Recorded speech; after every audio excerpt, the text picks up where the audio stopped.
আছে নে, কি আর করবি, যা হওয়ার তা তো হয়েই গেছে। কদিন গা ঢাকা দিয়ে থাক, বুঝলি? কি হয়েছে? আর তুই এমন একটা কাণ্ড ঘটিয়েছিস না। যাই হোক, রবীন্দ্রসঙ্গীত শোন, আস্তে আস্তে ঠিক হয়ে যাবে সব, মাথা দিয়ে বেরিয়ে যাবে ওসব। কি হয়েছে বাবা? ছাড়লাম তাহলে, তুই ছেলে হোস, তোকে আর এসব কথা কি করে বলবো। আরে বলোই না বাবা, কি এমন কথা? আরে তোর ওই সভ্য আঙ্কেল, হ্যাঁ হ্যাঁ, ওই সেই নতুন গানটা, বুঝতে পেরেছি। ও এতবার শুনে ফেলেছে যে প্রায় সময় বলে ফেলছে, ওনাকে চিনলি, বালাকে চিনলি, মানুষ চিনলি না।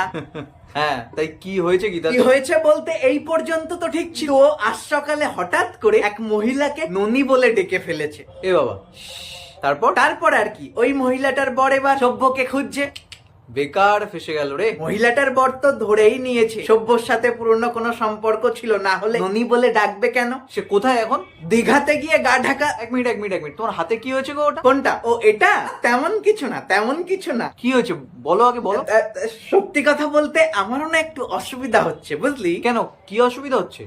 সকালেই তোর মা খুন্তি ছুঁড়ে মেরেছে। এ বাবা, কেন?